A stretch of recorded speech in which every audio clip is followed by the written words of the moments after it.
Welcome back to another Genshin Interact video. Let us know down in the comments if this guide was helpful or if you have any other tips about Nilou.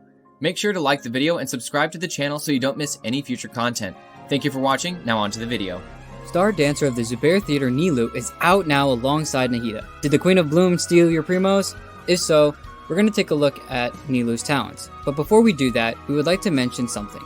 Bloom, Hyperbloom, and Burgeon only scale off of the elemental mastery and character level of the character that creates the reaction. With Nilou, she is normally fitted into Bloom teams because of her passive talents. Her elemental skill and burst level do not make the Bloom numbers higher. It is safe to say that if you are looking to use Nilou in her recommended build to Bloom, you do not have to level your talents at all and can save a lot of resources. In fact, in the gameplay, Rift will be using his own Nilou with all level 1 talents on a Bloom team. On the other hand, if you would want to put Nilou into other teams that are not Bloom, then you can level these talents. The only issue that we would see with this is that Nilou's passive talents really help complete her kit, and only deal with Bloom and sub-reactions of Bloom.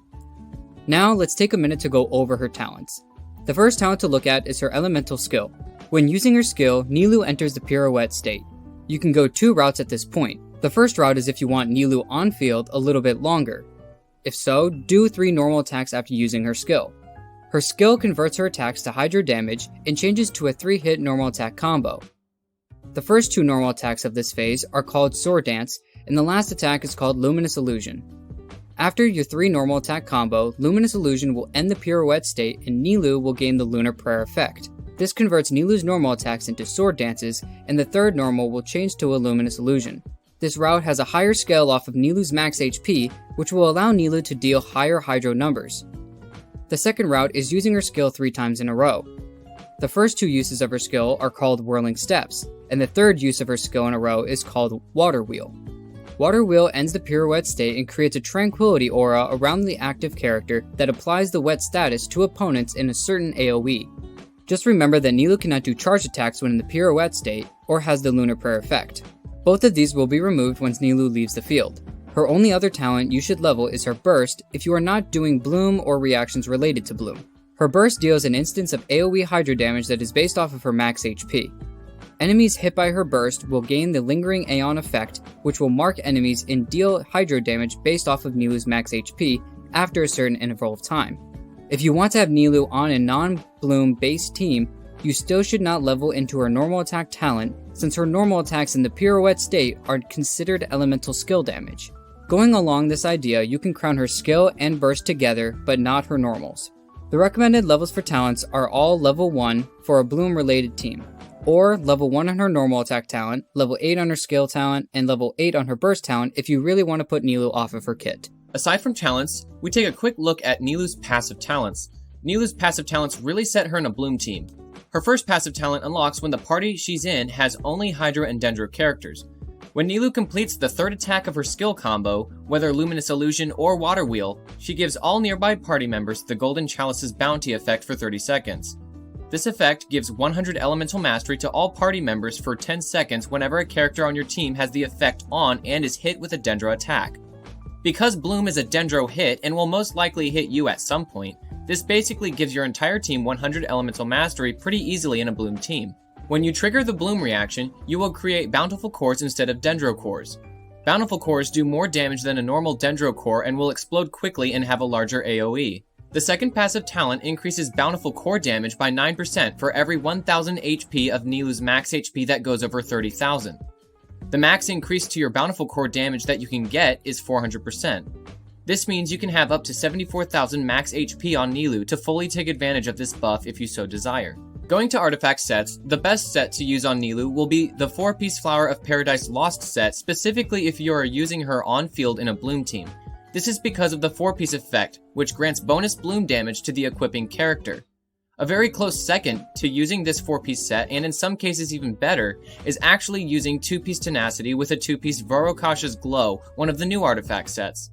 Stacking this HP on Nilou is really good because her second passive talent grants bonus damage to the Bountiful Cores based on her HP. This is the better option to go with if you use someone besides Nilou on field like Nahida or Kokomi, for example, in a Bloom team.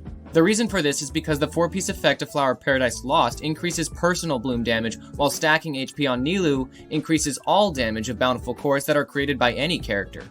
With this in mind, we would say that you should use whichever option works best for you based on how you want to play your Bloom team and which domains you are planning to farm for other characters you want to build. You can also base this on what artifacts you may already have from building previous characters on your account. For example, if you farmed Desert Pavilion Chronicle for your Wanderer or just the 2-piece, then you might have some good Flower Paradise Lost pieces. We say this so that you can decide how you want to spend your resin efficiently. If you're looking to play Nilou outside of Bloom Team comps, then you'll want to build her more like a typical DPS.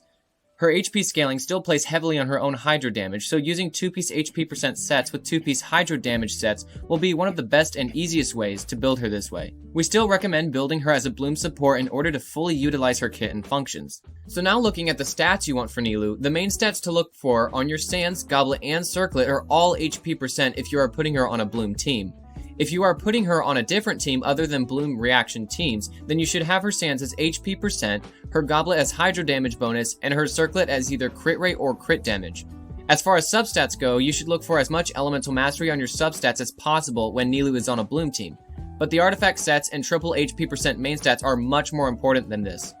Also, when she is on these Bloom teams, her burst is not very important, so energy recharge is not heavily needed. When Nilou is not supporting Bloom teams, you should look for crit rate, crit damage, HP percent, some elemental mastery, and energy recharge.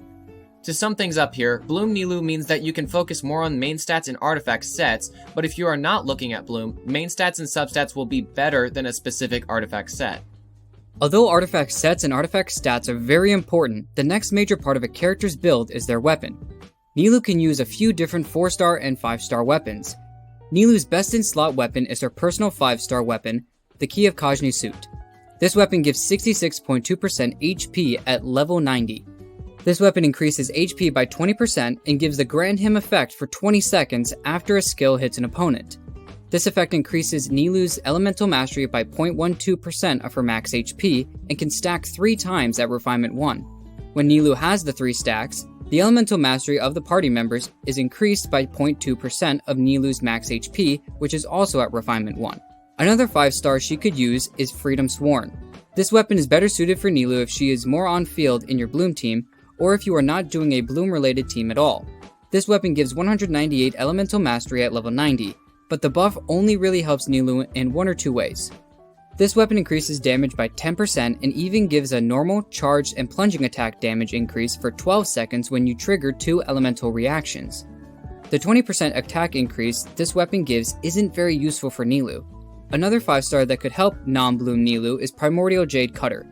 This weapon gives 44.1% crit rate at level 90, and gives a 20% HP increase at Refinement 1. The attack bonus on this weapon does not help Nilou since she scales on max HP. Some good 4-star weapons that have 165 Elemental Mastery at level 90 are Iron Sting, Tokubo Shigure, and Zyvos' Moonlight. The abilities on these weapons mainly help damage increases, but Bloom only scales off of a character's level and their Elemental Mastery, so all 3 weapons are useful and the same. Just choose which one looks the coolest or which one isn't on another character at that time. Nilou's signature weapon, Key of Kajni Suit, will be best for her, but all the weapons mentioned can help her in one way or another, whichever way you decide to build her. After weapons, we take a look at Nilou's Constellations. Her first constellation enhances her skill by increasing Luminous Illusion's damage by 65% and Tranquility Aura's duration by 6 seconds. This allows Nilou to apply Hydro longer to create more Bountiful Cores and produce more damage for the team. Nilou's second constellation adds an additional effect to the Golden Chalice effect. When under the Golden Chalice's effect, enemies that have taken Hydro damage will have their Hydro resistance decreased by 35% for 10 seconds. Also, when a Bloom reaction deals damage to an opponent, their Dendro resistance is decreased by 35% for 10 seconds. This constellation won't be active if you haven't unlocked her first passive talent yet, even if you have this constellation unlocked.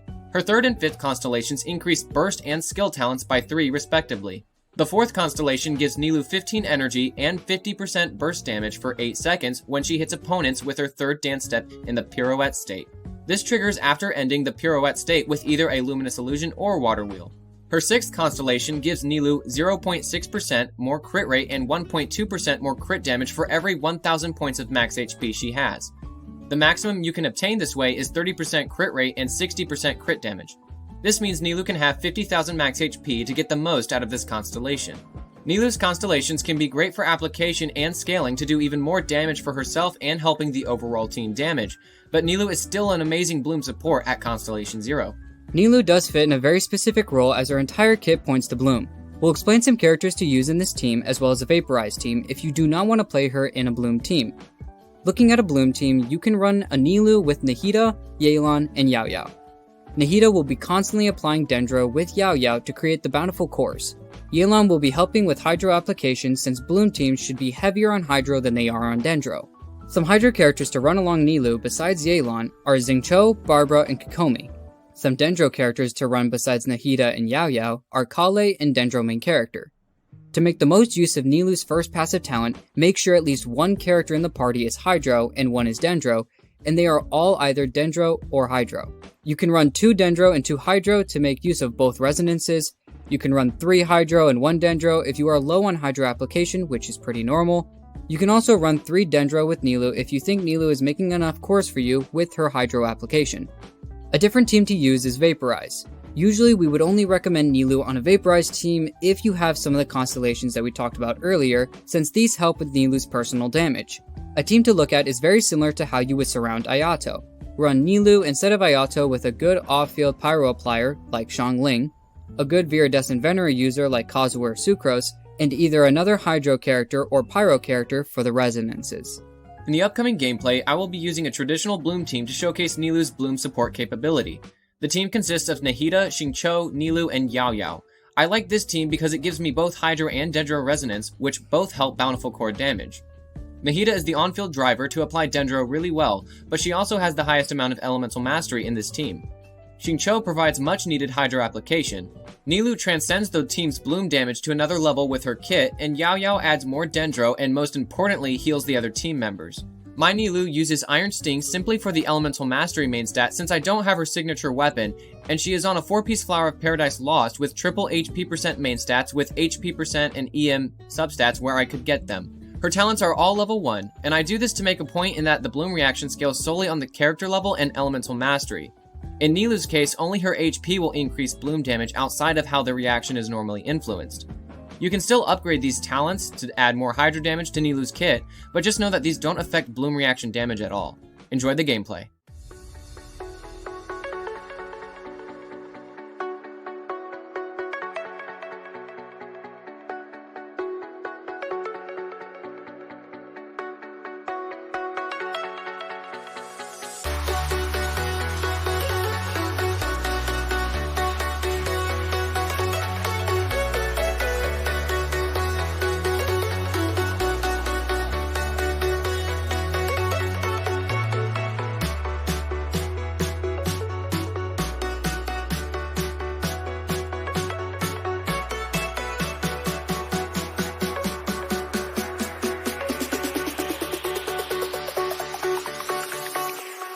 Jack it up.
Thank you for watching the video. If you have any extra tips or tricks you know or use with your own Nilou, please go ahead and let us know in the comments. Thank you again, and we'll see you in the next one.